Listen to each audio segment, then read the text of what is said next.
살아계신 주님께서 오늘도 우리와 함께 계심을 믿으시며 크게 아멘 하시죠? 아멘, 아멘. 2022년 작년도 딱 1년 전 이맘때인 어린이날에 어린이들을 대상으로 설문조사를 했습니다. 한겨레 신문에서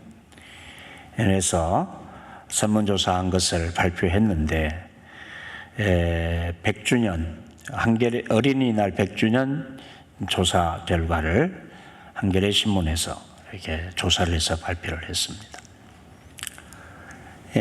어린이들의 꿈은 그 조사에서 차별 없는 나라였습니다. 어린아이들이 바라보는 한국 사회 오늘은 차별이 여전히 존재하는 나라였습니다.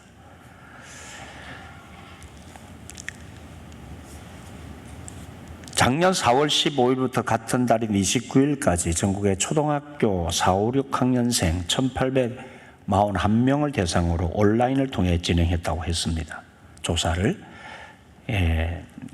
그때 대통령이 된다면 우리나라를 위해 무슨 일을 하고 싶으냐는 설문을 했는데 응답한 어린이 1,388명 중에 254명이 차별 없는 나라를 만들고 싶다고 답했습니다. 첫째 응답자 중에 가장 많았습니다.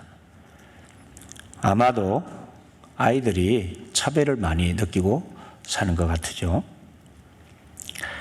구체적으로 어린이들은 차별을 더 없애고 모두가 하나로 될 수 있게 이끄는 일을 할 거다. 차별이 없고 다른 사람을 존중하도록 교육을 할 것이다. 라는 등의 문장을 적었습니다. 가난한 사람에게 집을 마련해 줄 것, 장애인들도 행복한 삶을 누리고 살 수 있도록 만들 것, 할아버지 할머니께서 아프면 무료로 병원을 다니도록 할 것, 남녀 차별이 없는 나라 만들기, 공교육을 강화해 교육 격차를 줄이기, 노키즈 구역 없애기, 노키즈 존이란 말이 5살 미만이 아이들은 들어올 수 없다, 유모차는 가지고 들어올 수 없다라는 식으로 아이들을 통제하는 그 구역에 아이들이 느끼고 있는 것 같아요. 어린아이들의 출입을 금지하는 구역을 노키즈 존이라고 하는데 그것을 없애겠다, 그런 이야기들을 했습니다. 다음으로 대통령이 된다면 평화로운 나라 만들겠다, 이런 4명, 통일된 나라 80명, 나라를 만들겠다는 꿈을 가진 아이들이 많았고요. 학교 폭력 안 당하게 하기, 학원 없애기, 8교시를 없애고 시험은 한 학기에 한 번씩만 치기, 어린이들이 신나게 놀 수 있는 놀이공원을 무료로 만들기, 공부 없는 세상 등 학교와 학원에 지친 어린이들의 희망도 설문 답변에 반영됐습니다. 우리 어른들과 부모들이 만들어 놓은 우리 사회가 어린이들이 느낄 때 차별이 심하고 또 저들을 공부 중심의 세상으로 만들어 놓아서 힘들다고 말하고 있음을 보게 됩니다. 우리 아이들이 보다 더 나은 환경, 또 주님께서 바라시는 환경이 무엇인지를 생각해 봤으면 좋겠습니다. 우리 어른들, 부모들이 지금껏 만들어 온 우리의 학교 교육, 또 가정 교육 시스템이나 어린이들의 생활 환경의 구조가 어디를 향해 있었는지, 부모들과 어른들의 어떤 생각들이 지금의 우리 아이들, 자녀들의 생활 상황을 만들어 왔는지를 생각해 보아야 합니다. 또 우리나라 어린이들의 행복 지수에 대해서 세이브 칠드런이라고, 세이브 더 칠드런, 어린이들을 구하라는 그런 단체에서 또 조사를 했는데 우리나라 아동의 행복 지수는 35개 나라를 통틀어 이렇게 조사를 했는데 35개 중에 5개 나라 중에 31위를 했어요.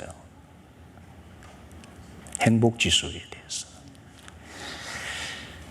아동의 행복도가 가장 높은 국가는 알바니아, 루마니아, 그리스, 몰타 순이었는데 우리나라가 끝에서 4번째 했다니까요.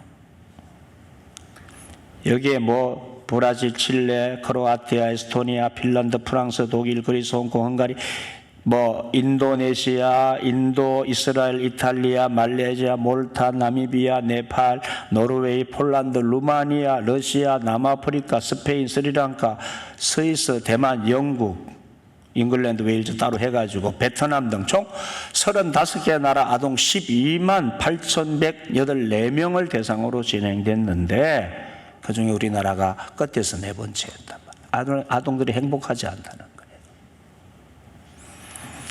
연구진은 물질적 수준, 시간 사용, 학습, 대인관계, 안전한 환경, 자기 자신에 대한 만족 등으로 구분해서 아동의 행복도를 측정했고 아시아 국가 아동의 행복도가 특별히 낮은 부분에 주목했습니다. 한국의 아동의 경우에 대인관계 만족도도 14위고 비교적 순위가 높았던 것에 비해서 학습에 대한 만족도 25위, 안전한 환경에 대한 만족도 26위, 자기 자신에 대한 만족도 28위, 물질적 수준에 대한 만족도 29위, 시간 사용에 대한 만족도 31위.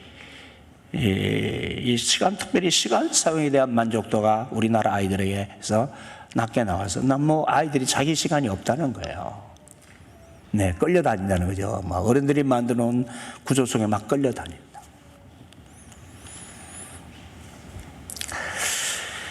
연구진은 한국의 경쟁적인 교육 제도가 아동이 스스로에 대한 긍정적인 인식을 하기 어렵게 만들고 아동 스스로 자신의 시간을 주도적으로 사용하지 못하게 막는 요인이며 우리와 인접한 국가들과 공유하고 있는 제도적 문화적 특성이 아동의 행복을 공통적으로 낮추고 있는지 검토해 봐야 한다고 지적했습니다.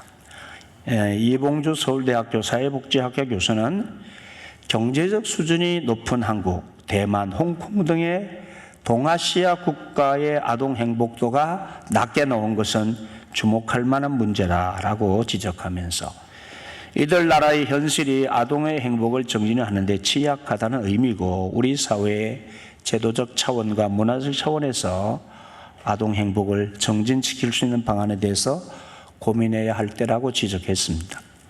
또 아동 행복도 정진을 위해서는 학습, 경제 상황, 안전한 환경에 대한 보다 분명한 목표를 설정하는 것뿐만 아니라 아동 개인이 자신에 대해서 긍정적 시각을 갖고 자신의 시간을 주도적으로 만족스럽게 활용할 수 있도록 도와야 되고 사람들과 긍정적인 관계를 맺을 수 있도록 사회가 지원해야 된다고 제언했습니다. 예, 이러다 보니까 또 우리나라 사회를 이렇게 우리가 만들어 놓았는데 그래서 우리들 스스로도 아이나 키우기 어렵다는 생각을 하게 되었고 이 생각이 우리나라 온 땅을 그냥 전염병처럼 번져가게 하고 있는 것 같아요. 네, 현실을 보면서 이제 우리 아이들도 삶에 대해서 만족하지 못하고 행복하지 못하고 또 이런 사회 속에서 우리 어른들도 자녀를 낳아서 양육한다는 것에 대해서 거의 포기하다시피 하고 살아가는 이 생각이 정말 옳은 것일까? 이런 생각을 우리가 좀 해봐야 됩니다.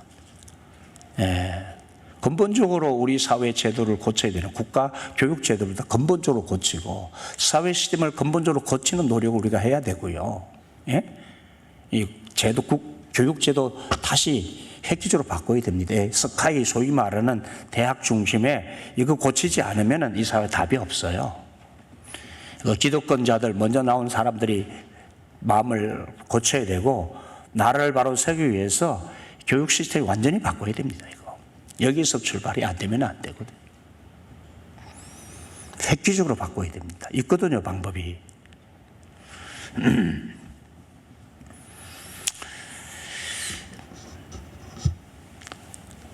그리고 우리 이거 생각해야 됩니다. 그리고 그거 바꾸면서 그래야 이게 자녀를 낳아서 기르는 환경을 만들어 갈 수가 있는 거거든요. 우리가 특별히 우리 믿음의 사람들은 이런 사회적 인식에 대해서 정말 그럴까 의문을 제기하고 우리가 이 사회를 바꾸는 노력을 해야 되는데 우리 믿는 사람들의 가정은 이런 사회적 인식에 도전할 줄 알아야 돼요. 우리 많이 낳아야 돼요. 많이 낳아서 우리 그리스도인들의 가정은 하나님이 믿음 안에서 키울 때에 얼마든지 잘 키우게 하실 수 있고 이 사회 시스템으로 살지 않아도 얼마든지 행복하게 살아갈 수 있어요. 아멘을 안 하시네? 예? 우리가 이 사회 시스템을 따라가니까 어려운 거지 이 사회 시스템을 완전히 떠나서 하나님 중심으로 아이들을 키우면 얼마든지 행복하게 살아갈 수 있다니까요. 예? 그 길이 있어요. 왜 자꾸 사회 시스템에 대해서 저항하지 못하고 그게 안주하려고 하고 그게 따라가고 편성하고 그래요?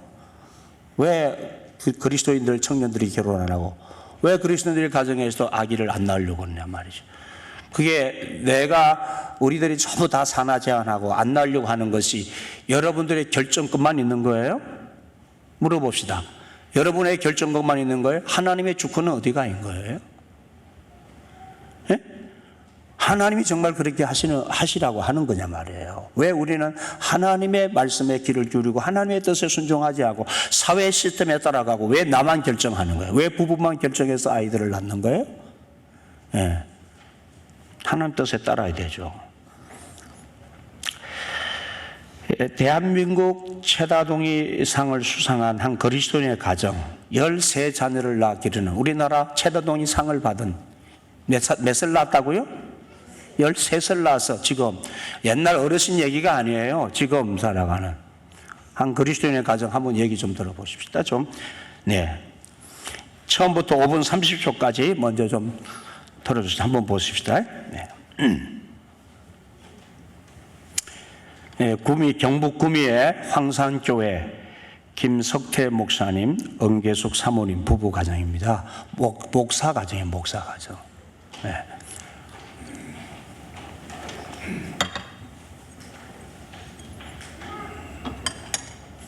영상팀 준비가 됐나요? 잠시요. 그거 미리 제가 알려드렸는데 준비가 안 되셨나요?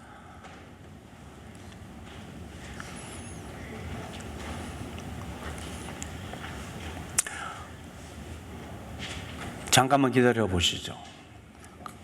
제가 주소를 원고에 띄워 보냈는데, 예, 예, 예. 준비했는데 익숙하지 않아서 그래요.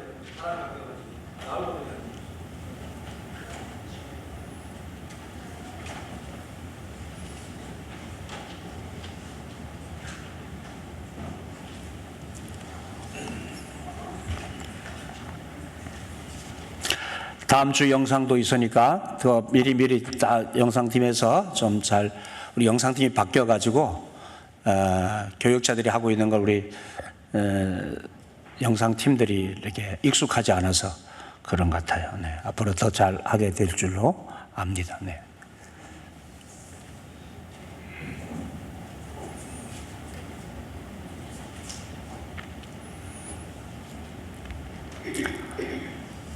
네, 준비가 된 것 같습니다. 네.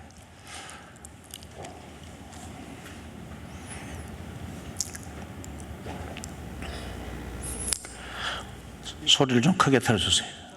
반갑습니다. 안녕하세요, 김지선입니다. 안녕하세요. 자, 설 연휴 즐겁게 지내고 계신지 모르겠는데, 네네.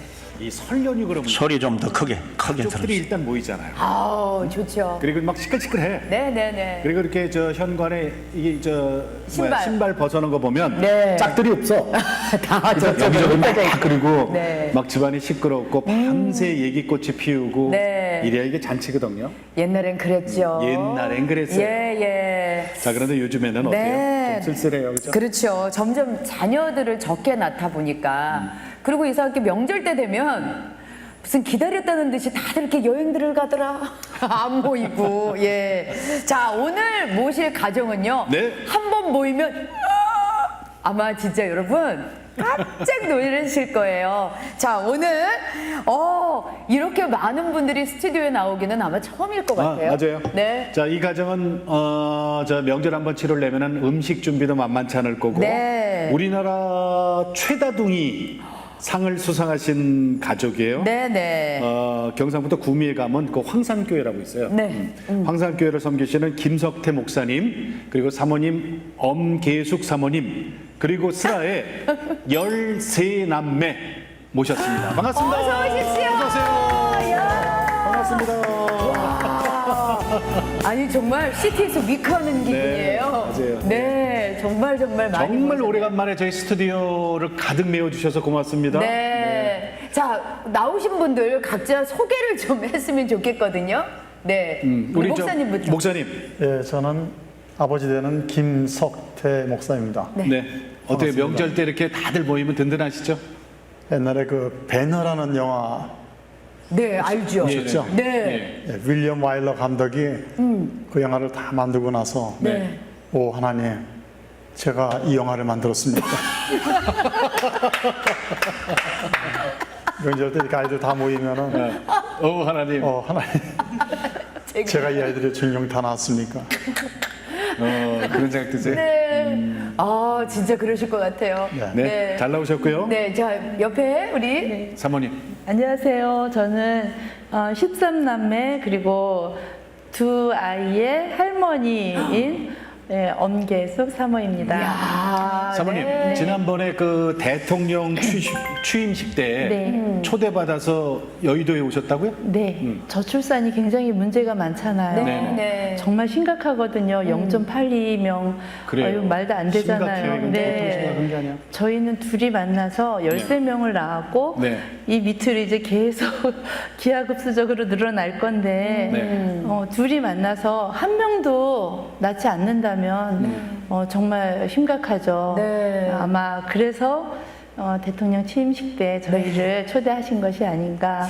네, 참 감사하고 하나님의 은혜라고 생각합니다. 그래요. 네. 예, 정말 생육하고 번성했더니 네. 예, 취임식 때도 또 예, 불러주시고 감사합니다. 예. 자, 그리고 이제 13남매가 나왔습니다. 네, 소개하는 때도 시간이 좀 길게 걸릴 텐데 참고 보세요. 그래도 우리가 소개는 해야 되니까. 그럼요. 자, 우리 부탁드릴게요. 첫째부터. 네. 네, 안녕하세요. 제품 디자인하고 있는 첫째 김빛나입니다. 네. 둘째. 네. 안녕하세요. 저는 두 아이를 지금 키우고 있고 뱃속에 셋째를 품고 있는 둘째 김다솜입니다. 오, 예. 이거 벌써, 박수예요, 박수. 예. 둘째 출산했고, 좋습니다. 셋째는 지금 임신 중이고. 네. 오, 축하해요. 자, 그리고요. 자, 셋째. 네. 안녕하세요. 아직 신혼 생활 중인 셋째 장남 다드림입니다. 네. 아직 저 자녀는 없어요? 네, 아직 자녀는 없습니다. 네. 결혼 축하드립니다. 자, 마이크 좀 주시고. 네. 네, 안녕하세요. 넷째 김보아이고요. 시각 디자이너로 일하고 있습니다. 네, 시각 디자이너. 네, 안녕하세요. 저는 다섯째 29살 김들입니다. 아, 네. 반갑습니다. 다섯째. 네. 어린이 교육 영상 만들고 있는 김바른 여섯째입니다. 여섯째. 네. 자, 이런데 아직 네, 반도 아직- 소개가 안 됐습니다. 자, 한쪽만 지금. 자, 이쪽으로 넘어갈게요. 일곱째부터. 위에 여섯, 밑에 여섯, 딱 가운데를 차지하고 있는 럭키세븐 김이든입니다. 중심축. 네, 그렇습니다. 네. 야. 네, 안녕하세요. 저는 13남매 막내 아들 8째 김라온입니다. 네. 여덟째. 아, 여덟째인데 막내 아들이래요. 안녕하세요. 저는 13남매 아홉째 23살 김뜨레입니다. 네, 반갑습니다. 그래. 네.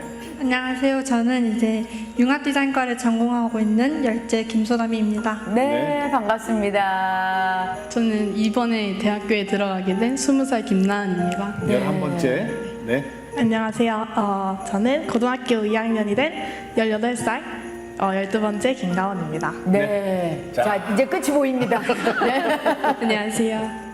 17살이 된 막내 김은쌤입니다. 네. 오, 반갑습니다. 네, 반갑습니다. 예, 잘 나오셨어요? 네. 아니, 지금 제일 힘든 건 네. 이름은 변하지 않지만 해가 갈수록 나이가 변하니까 부모님들께서는 이제 나이나 학년 이런 거 이제 막 헷갈리셨을 거고 네. 이분들을 키울 때, 이 자녀분들을 키울 때 어떻게 키우셨을지, 빨래를, 식사를 어떻게 준비하셨을지, 청소를, 네, 여기서 양말이며, 다음 분 들어주세요. 우산이며, 28분 때, 속옷이며. 28분 30초부터 33분까지 들어주세요.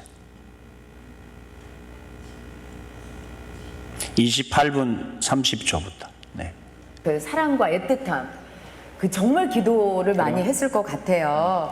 그래서 이 시간에 우리 소담이 양이 직접 준비한 깜짝 영상이 있다고 하거든요. 네네. 자, 어떤 영상인지 만나보시죠.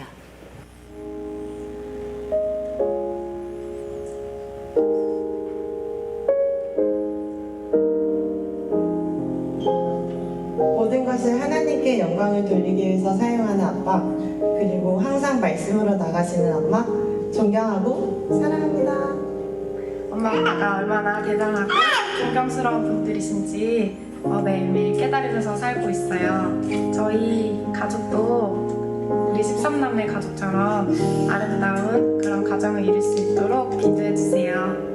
두 분께서 보여주신 사랑이 저희 가족에 얼마나 필요한지 항상 배워가고 알아가게 되는 것 같아요. 가족 간의 그 사랑을 본받아서 앞으로 열심히 살아가도록 할게요. 사랑해요. 제가 어느덧 이렇게 장성에서 저와 결혼하고 새 가정을 꾸리게 됐습니다. 지금까지 모든 가정이 하나님의 은혜이고 부모님의 사랑, 정성임을 느끼게 됩니다. 저에게 아이가 생기면 더 많이 느끼고 그리고 하나님의 사랑을 더 많이 깨달을 거라고 생각이 돼요. 저에게 많은 것을 알려주시고 가르쳐 주셔서 감사합니다. 아버님, 어머님의 지혜와 겸손을 늘 존경하며 지내고 있어요. 사랑해주시고 아껴주셔서 감사합니다. 다드림과 엄정아가 하나님 앞에서 부끄럽지 않은 가정이 될 수 있도록 더 노력할게요. 늘 건강하시고 행복하시길 기도합니다. 감사한 게 너무 많은데 그 중에서도 저에게 하나님을 아는 기쁨을 알려주시고 또 이름처럼 사랑하며 살 수 있게 해주셔서 감사합니다. 두 분이 저에게 자랑이셨던 것처럼 저도 두 분에게 기쁨이 되고 자랑이 되는 그런 딸이 되겠습니다. 두 분 모두 존경하고 사랑합니다. 아버지 어머니, 이 가정에서 제가 태어나고 자라나는 것이 저에게는 너무나도 큰 기쁨이고 또 너무나도 큰 행복입니다. 저에게 주신 이름 들처럼 넓은 마음을 가지고 더욱더 사랑스러운 아들로 자라가겠습니다. 감사합니다. 사랑합니다. 아버지 어머니 항상 주님 안에서 사랑받는 자녀로 자라게 해주셔서 감사합니다. 항상 건강하시고 행복하시고 사랑해요. 이 믿음의 가정 가운데에서 태어나게 해주시고 또 바른 교훈으로서 저희를 가르치신 게 너무나 감사가 되네요. 어머니 아버지 항상 건강하시고 행복하게 사시길 바랍니다. 사랑해요. 어머니 아버지 부모님 볼 때마다 하나님의 사랑을 느끼면서 살고 있어요. 항상 감사해요. 사랑해. 내 부모를 즐겁게 하며 너를 낳은 어미를 기쁘게 하라는 참 말씀이 있는데 저희가 하나님 안에서 잘 성장하고 또 말씀을 순종하는 것이 부모님을 기쁘게 하고 즐겁게 하는 일이라고 생각해요. 하나님 안에서 하나님의 자녀답게 살아가는 9째 뜰해가 될게요. 항상 건강하시고 사랑해요. 기도로 함께 해주시고 눈에 보이지 않지만 가족들이 함께 한다는 것에 있어서 큰 기쁨이 됐어요. 앞으로도 기쁜 일이나 슬픈 일이 많겠지만 하나님 안에서 함께하고 또 기쁨과 행복이 가득한 가족이 되길 원해요. 사랑해요. 제가 지금까지 잘 클 수 있게 도와주시고 또 곁에서 기도해 주셔서 감사해요. 항상 저의 걸음을 인도하시는 분이 하나님이시라는 사실을 기억하며 나아갈 수 있는 제가 될게요. 사랑해요. 항상 저를 사랑으로 돌봐주셔서 감사합니다. 엄마 아빠가 주님 안에서 순종하신 것처럼 저도 그 모습을 본받으면서 살고 싶어요. 더 건강하시고 더 행복한 삶 사시길 기도할게요. 사랑합니다.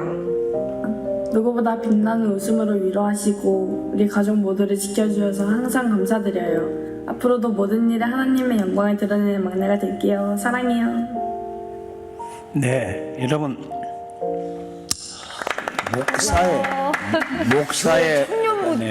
목사의 가정에서 13자녀를 낳아서 이렇게 다 건실하게 키웠다고요. 특별한 분들이 아니랍니다. 우리 세상 구조 그거 우리가 다소 영향을 받을 수 있지만 여러분 저분들이라고 우리가 달린 사람이 아니라고요. 더 어려운 아이들을 세상 기준으로 봐서는 아이들을 낳아서 13명의 아이들을 낳아서 키우기에 더 어려운 가정이라고요. 예? 그럼에도 건실하게 하나님 잘 키워주셨잖아요. 하나도 티 없이 건강하게. 예. 왜 자꾸 우리는 세상 방식을 따르고 왜 세상을 변화시킬 수 있는 그러한 방향으로 우리의 믿음을 쓰지 않고 왜 자꾸 세상 따라가야 되느냐 말이에요. 네. 얼마든지 하나님 안에서 아름답게 키워내고 아이들을 통해서 행복을 누리고 기쁨을 누리고 하나님께서 아이들을 잘 양육하게 하시는 길이 있단 말이에요. 하나님 키워주시는 것이죠.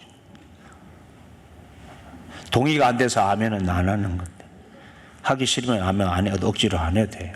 예? 하나님의 주권을 인정해야 되잖아요. 왜 우리만 결정을 해야 돼요? 왜? 예? 하나님의 주권은 어디 갔어요? 여러분만 결정하면 되는 거예요? 아니잖아요. 인정하세요? 내만 결정해야 되는 거 아니에요. 자녀를 낳아서 키우는 것은 하나님도 결정해 주셔야 되고 여러분의 부모 동의도 얻으셔야 돼요. 부모 동의 얻지도 않고 부모 생각도 물어보지 않고 우리만 결정한다, 그것도 아니에요. 왜냐하면 부모를 통해서 내가 있는 것이기 때문에 우리 자녀들은 결혼해서도 자녀를 낳는 문제도 부모와 의논하셔야 돼요. 그게 올바른 자녀의 태도예요. 아멘 아니십니까? 예.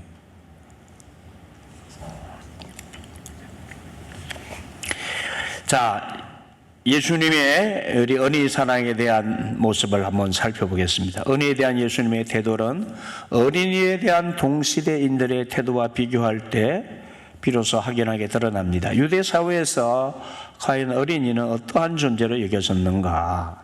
옛날이나 지금이나 어느 사회에서나 일반적으로 그러하듯이 유대 사회에서도 어린이는 매우 소중한 존재로 여겨졌습니다. 특히 어린이는 이스라엘과 맺어진 하나님과의 계약에 대한 하나님의 가장 큰 선물과 보증으로 생각되었습니다. 잘 들으세요. 어린이는, 우리 자녀는 이스라엘 백성들이 하나님과 관계에서 하나님과 맺은 계약에 대한 하나님이 그 계약을 이루시기 위해서 주신 가장 큰 선물과 그 계약에 대한 보증으로 생각했어요.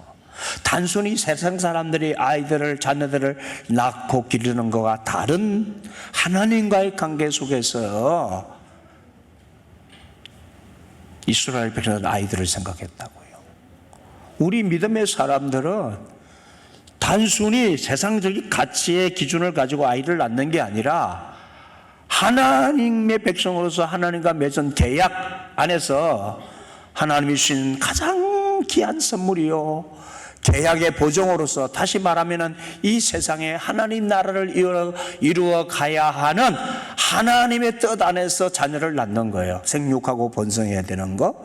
이 세상에 하나님 보고 싶어 하시는 하나님의 백성들이 세워가는 하나님의 나라를 세워가는 그 언약 안에서 우리가 하나님께서 주신 선물로 받고 그 보정 안에서 하나님께서 우리에게 복된 선물로 주신 자녀들이에요. 그런데 어떻게 우리가 내 마음대로 결정하고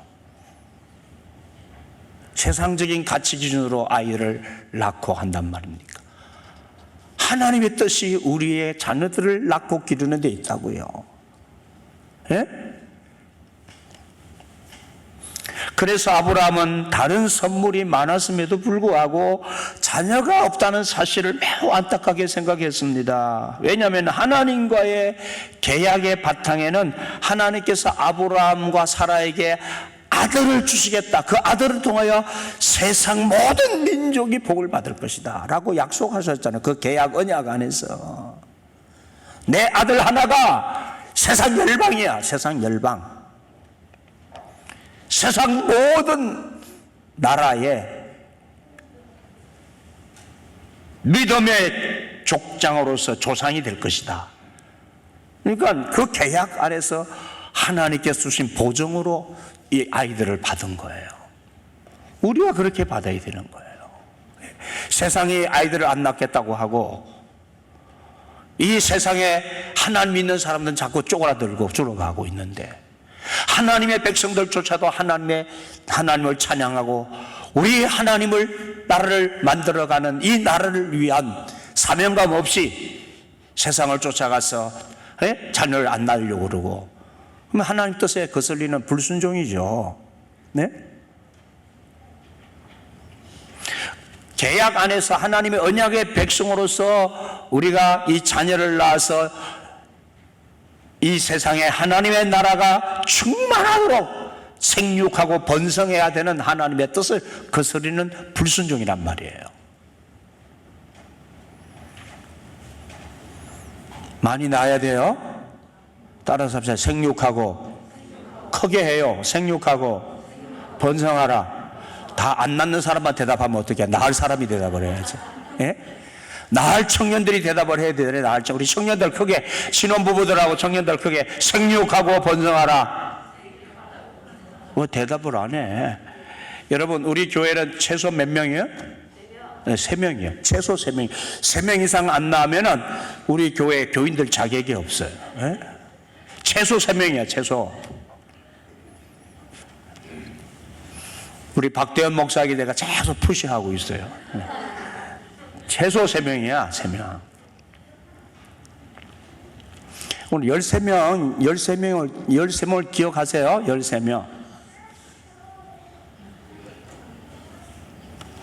앞으로 셋 낳았다고 뻐기고 돌아다니면 안 돼. 예? 우리 교회에서 셋 낳았다고 힘주고 다니면 안 돼. 13명이 기준이에요, 13명이.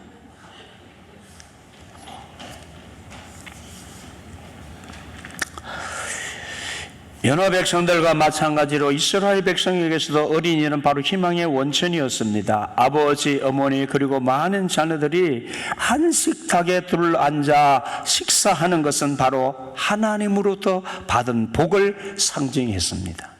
그리고 초기 이스라엘 사람들은 부모의 이름을 계승한 자녀들의 번식을 통해서 영생이 실현된다고 여겼습니다. 유대 나라의 유월절 규례는 어른들이 자녀들에게 이 규례의 유래를 가르쳐야 했고, 또 장래에도 자녀들이 그 유래를 물을 경우에 그 의미를 가르쳐야 한다고 명령하고 있습니다. 그리고 신명기 모세의 기도는 자녀들에게 하나님의 행동과 말씀을 부지런히 가르칠 것을 명령하고 있습니다. 특히 부모들은 죽기 전에 자녀들을 축복하는 일을 특별히 중요하게 생각했습니다. 제가 자주 말씀드리죠. 부모들은 자녀들을 잘 키우기 위해서는 자녀들에게 때를 따라 중요한 시간마다 축복 기도를 손을 얹고 안수기도 하고 축복 기도를 해주어라. 자녀들을 잘 양육하고 자녀들이 하나님의 은총 안에 복을 받고 자라가는 굉장히 소중한 부모의 권위를 활용하는 거예요. 다음 시간에 나누겠지만 우리 최문옥 장로님이 이제 말씀을 못 하시고 기도 못 들으시고, 그래서 요양원 계시는데 요양원 들어가시기 전에 이제 틀니도 다 이렇게 못 하시고, 틀니를 해드리는데 틀니도 불편해서 다 빼시고, 그리고 이제 마지막 제가 이제 식구들 다 모시고 아이들까지 가가지고 가족들 다 모아가지고 그때 돌아가신 줄 알았어요. 돌아가신 줄 알고 제가 다 어머니에게 기도받으라고 했어요. 다. 어머니가 자녀들 머리에 손 얹고 다 기도하게 했어요. 다음 시간 영상을 보겠지만 그게요, 부모가 자녀들에게 축복 기도하는 것이 얼마나 복이 되고 하나님이 그걸 얼마나 귀하게 여기시는지, 그것을 통해서 하나님의 복이 자녀들에게 흘러가는 거예요. 여러분 자녀들을 잘 키우기 위해서 부모들이 해야 되는 가장 첫 번째 중에 하나가 자녀들을 위해서 손을 얹고 축복 기도하는 부모들이 돼야 돼요. 이스라엘 백성들이 부모들이 그렇게 했단 말이에요. 그런데 어린이들에 대한 하나님의 이러한 특별한 평가에도 불구하고 히브리인들의 밑바탕과 다른 고대 사회에서 어린이들은 힘이 없는 자들이었습니다. 전통과 관습은 노인들에게 가장 큰 중요한 자리를 부여했습니다. 부모들은 자녀들에 대해서 거의 절대적인 권위를 가졌고요. 자녀들은 종종 심한 육체적 형벌에 의해서 강제되는 엄격한 순종을 통해 교육되었습니다. 어린이들에 대한 잘못된 생각은 여자, 이방인, 병자, 가난한 자와 마찬가지로 주목받지 못하고 권리를 갖지 못하는 사회 변두리 집단에 속했습니다. 그러므로 예수님 당시 사람들이 어린아이들을 데려와 예수님의 안수기도, 축복기도를 받고자 요청했을 때 가까이 오지 못하도록 끄시 있었던 제자들이었잖아요. 그 제자들의 행동은 당시의 간섭상 이해할 만합니다. 그런데 그런 어른들이 노는 마당에 꼬마들은 저리 가라는 그런 당시 사회적 그 잘못된 간섭, 그 간섭을 주님은 꾸짖으면서 어린이들을 향해서 그 아이들을 부르시고 팔로 품에 안으시고 그 아이들을 안수하시면서 축복 기도를 하셨잖아요. 이 모습에서 예수님은 말씀과 행위 속에서 구체적으로 우리 어린아이들에게 얼마나 깊은 관심을 가지셨는지를 보여주셨습니다. 어린이가 하나님의 나라에 속하게 있음을 천명하셨습니다. 예수님은 그 제자들의 행동을 꾸짖고 어린이를 어른의 그 한복판에 세우십니다. 주님은 하늘나라를 바라보시면서 어린이를 중심 위치에 세우십니다. 변두리에서 복판으로, 아니 어른들의 주변에서 어른의 중심으로 이 아이들을 위치를 바꾸셨습니다. 어린이가 하나님의 나라에 속해 있음을 몸짓으로 보여주셨습니다.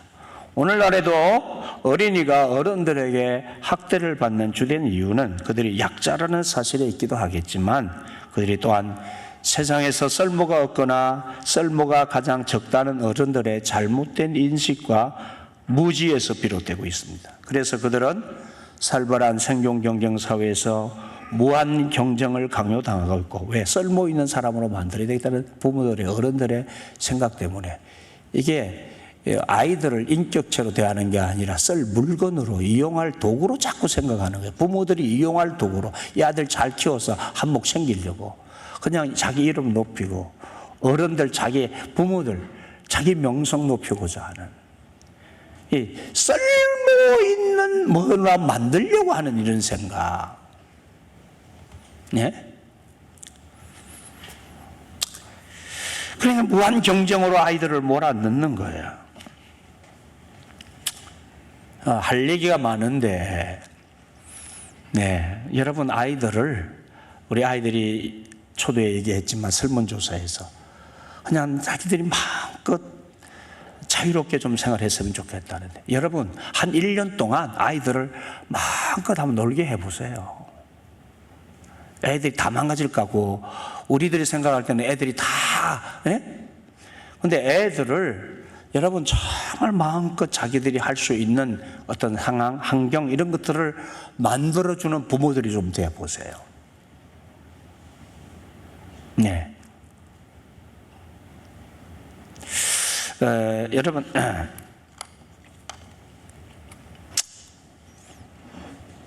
이 이야기를 어떻게 해야 되나? 해야 되나 말아야 되나? 제가 원고에 없는 이야기를 하려니까 좀, 제 얘기를 해야 하려니까 조금 어떻게 해야 되나 하는 생각인데, 그냥 여러분 해볼게요. 한번 참고로 해보세요. 참고로. 우리 박대현 목사를 서울대학 보내려고 했었잖아요. 그래서 뭐 해가지고 해서 예원 보내고 서울예고 보내고 서울대학 보내고 못해도 뭐 연대 정도는 보낸다 이런 생각 가지고, 지 엄마가 막 미국으로 막 보내가지고 그 예비학교, 그 어떤 학교 예비학교에 합격하고 아이를 그 학교에 보내라고 그렇게 이제 해가지고까지 했는데, 저는 좀 생각이 달랐거든요. 그냥 그렇게 빡빡하게 애를 저렇게 해서 되겠는가 하는 생각도 들고. 근데 뭐 하여튼 공부를 시키는데 내가 볼 때는 음악성은 있는데 음악을 하기를 별로 좋아하는 것 같지가 않은 거야. 별로 좋아하는 것 같지가 않아요. 그런데 그냥 게임하지 못해 하는 것 같은데, 서울대학 한번 붙들어졌어요. 그래서 제가 이제 1년을 놀렸어요. 쉬어라. 쉬고, 그렇게 힘들게 하는 거 쉬고, 나하고 좀 1년 동안 시간 갖자고. 1년 동안 여기도 다니고 저기도 다니고 마음대로 재수하는 날 그냥 시계에서 있었어요. 그 시간이 굉장히 좋았어요. 그 인생에 있어서 1년을 쉬면서 할 것 다 해보고 갈 때 다 가보고 자고 여행도 하고. 근데 그 1년에 인생이 바뀌었어요. 갈 길도 새로 찾고.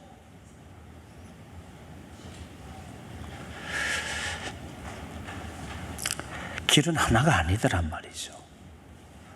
내가 생각했던 하나만 길이 아니라 여러 주님이 이끄시는 길은 여러 가지 길이 있어요. 여러분의 자녀들을 한 방향으로 몰아넣고 그렇게 하려고 하지 마세요. 여러 길이 있어요. 여러 길이. 물론 여기까지 달려온 것도 의미가 있고 여기까지 달려온 것도 잘한 거지만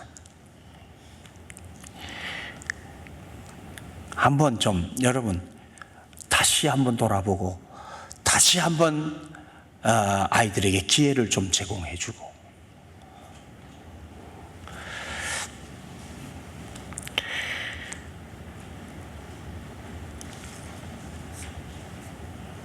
그래서 아이들이 자신들이 자유하는 가운데서 자신들의 개발하고 자신들이 가야 될 길에서 고민도 하고 자신들의 길을 찾아가도록 많은 기회를 제공해 주는 그런 부모들의 생각이 좋지 않을까 하는 생각을 해보게 됩니다. 잘못된 어른들 아래에서 씨름하는 아이들은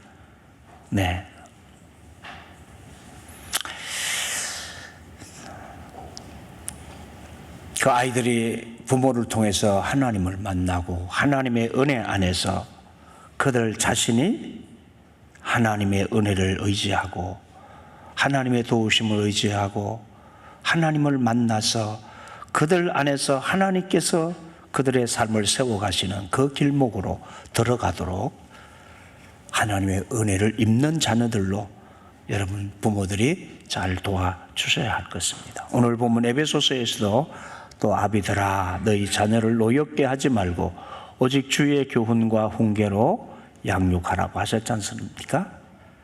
너무 우리들이 어린아이들을 노엽게 분노하게 하고 억압하게 하고 어린아이들의 자유를 제한하고 자율성을 제한하고 그래서 오늘 우리 사회의 아이들이 어린이들이 너무 분노하게 만드는 그런 구조가 아닌가 하는 생각도 좀 해보게 됩니다.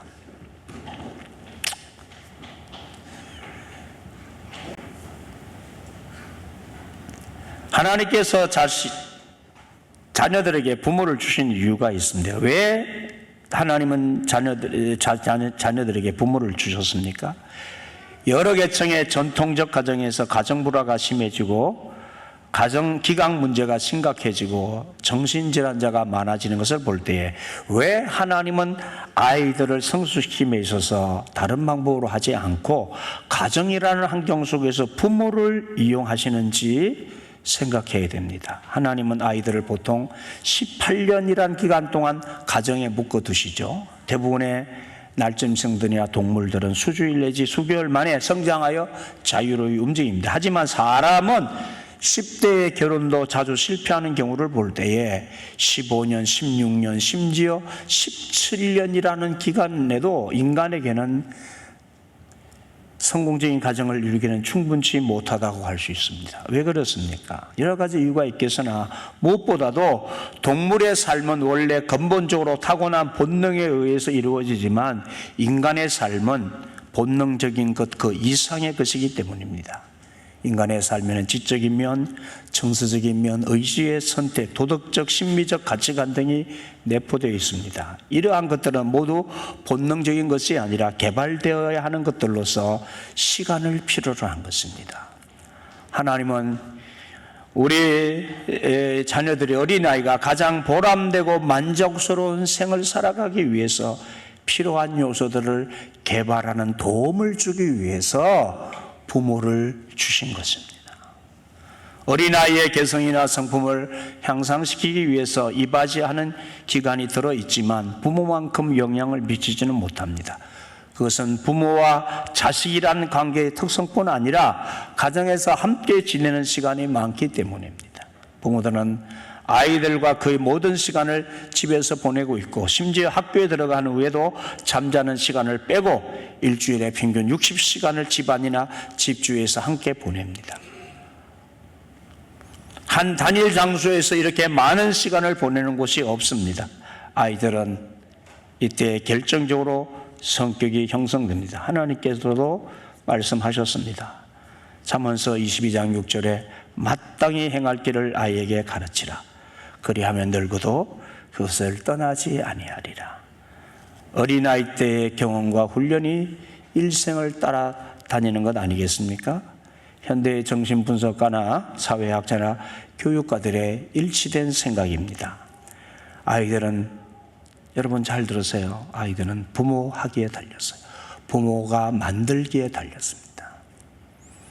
아이들은 그들의 삶을 위해서 부모들이 헌신한 결과입니다.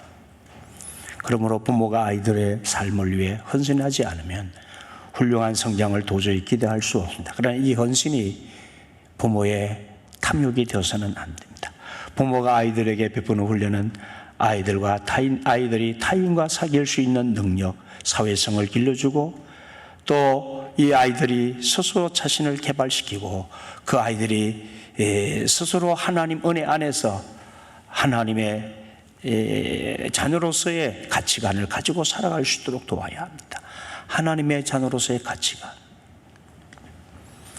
무엇보다도 부모가 어릴 때부터 이 아이의 영혼 구원에 대한 관심을 갖고 아이가 교회 나오니까 구원받았을 것이라 지레 결론 내지 마시고 아이들에게 십자가의 복음을 어릴 때부터 잘 가르쳐야 합니다.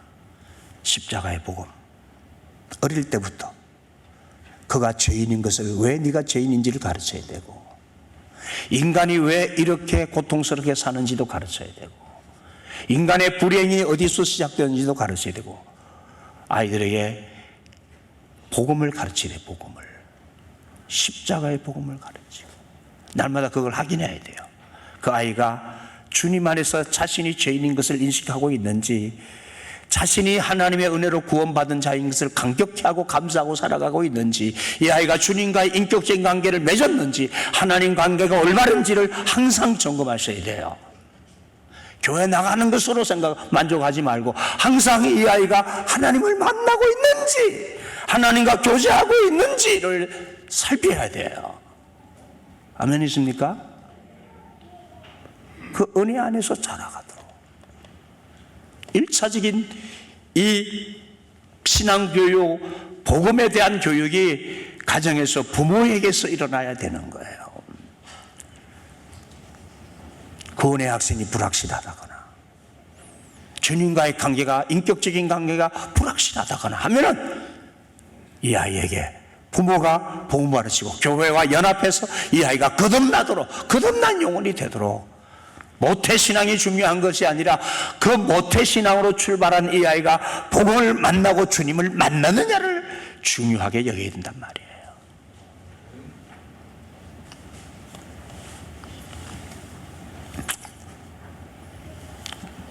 그래서 복음으로 이 세상을 하나님의 나라로 만들어가는 그 자신이 하나님의 부르심에 대한 소명 안에서 살아가도록 아이를 키워내야 하는 것입니다. 자녀를 양육하는 일은 엄청난 일입니다. 자녀를 성공적으로 양육하는 것은 초인간적인 일입니다. 그러나 그 초인간적인 일이 나의 일만이 아니에요. 하나님의 일이시기 때문에 여러분이 자녀를 낳아서 기르는 데는 반드시 여러분 하나님의 도우심을 구하셔야 되고 하나님이 여러분 자녀를 키우신다는 이 초인간적인 일은 하나님의 일이라는 사실 또한 여러분 믿음으로 받아들이셔야 돼요. 정말 하나님이 키워주신 것을 믿으셔야 돼요.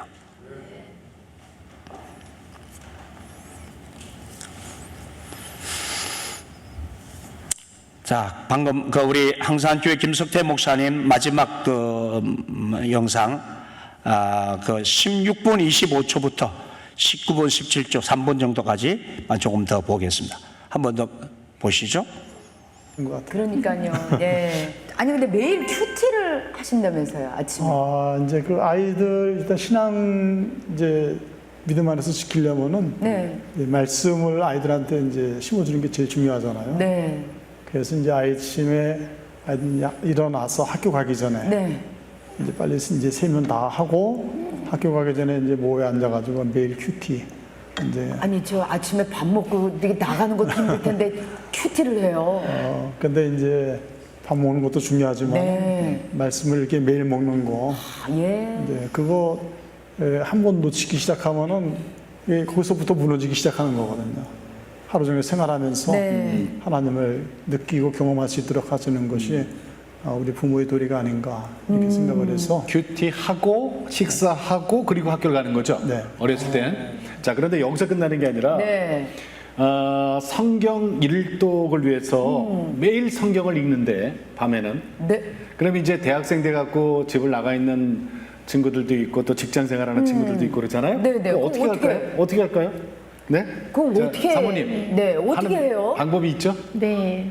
고등학교 다니는 아이들이 10시에 학교에서 마쳐요. 야자 예. 끝나면. 그럼 집에 오면 한 10시 반쯤 되고, 뭐 씻고 어쩌고 하다 보면, 10시 50분, 11시 이쯤 되거든요. 네네. 그러면 그때 온 가족이, 요즘은 저희 그 가족 톡방에 17명의 그 톡방이 있어요. 저희 가족만 했는데, 네, 네. 그러면. 사위 며느리까지. 네. 근데 이제 위에 빛나 다솜이 드림이는 일단은 결혼을 했으니까 가정을 가지고 있으니까 빛나는 또 다 컸고 그래서 각자들 이제 하고 있고 저희 그 밑에 아이들 이 아이들이 떠나 있는 아이들한테 각자 다 개인적으로 전화를 해요. 한 사람씩.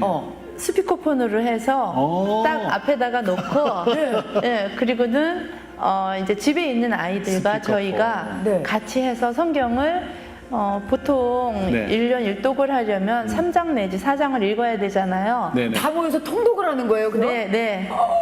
그거를 이제 돌아가면서 네. 한 사람이 5절씩 쭉 읽어요. 네. 그리고 나서 다 읽고 나면 그거에 대해서 깨달은 말씀이나 궁금한 거 이야기하고 또 목사님 말씀 잠깐 듣고 네, 돌아가면서 또 한 명씩 하루에 한 명씩 기도하고 네, 여기까지 듣겠습니다. 그렇게 여러분 마무리를 해요. 시간상 아이들과 부모들이 매일 큐티하십시오.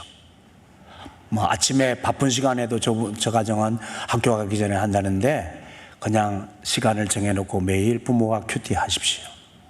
아이들과 부모들이 큐티를 해요. 말씀을 묵상하고 나누고 삶의 얘기도 나누고 아이들의 어려운 점도 들어보고 힘든 것도 들어보고 아이들의 얘기도 들으시오 그 자리에서. 그리고 성경도 늘 읽으시고 우리 어린이들이 그렇게 부모들을 통해서 하나님을 배워가고 알아가도록 세심하게 부모들이 성경교사로서 신앙의 모범으로서의 그 삶을 잘 세워주시기를 바랍니다. 하나님은 부모의 모델입니다. 여러분, 어린이들은 하나님에 대한 형상을 자기 부모에게서 확인하고자 합니다. 특히 자기 아버지의 형상을 닮은 것으로 생각하는 경우가 많습니다. 그래서 여러분 마지막 스크린 우리 영상을 띄워주세요. 다시 말합니다. 어린이들은 마지막 제일 마지막 스크린 그걸 띄워주세요. 어린이들은 하나님에 대한 형상을 자기 부모, 특히 자기 아버지의 형상을 닮은 것으로 생각하는 경우가 많습니다. 그래서 자기 부모가 늘 기뻐하고 즐거워하며 사랑이 많고 포용력이 있고 자애로우면 하나님과의 만족스러운 관계를 어린이들이 체험할 수 있습니다. 그러나 부모가 냉정하고 무관심하면 하나님에 대한 거리감을 느낄 뿐만 아니라 개인적으로도 하나님에 대한 관심을 갖지 못하게 된다는 것이죠.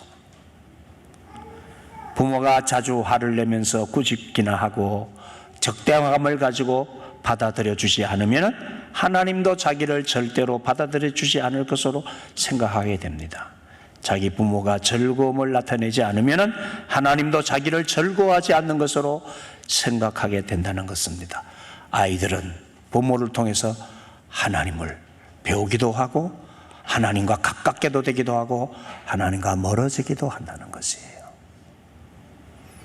하나님을 보여주는 모델로서 여러분 부모들이 되시기를, 그렇게 되었으기를 기도하시기를 바랍니다. 기도하시죠.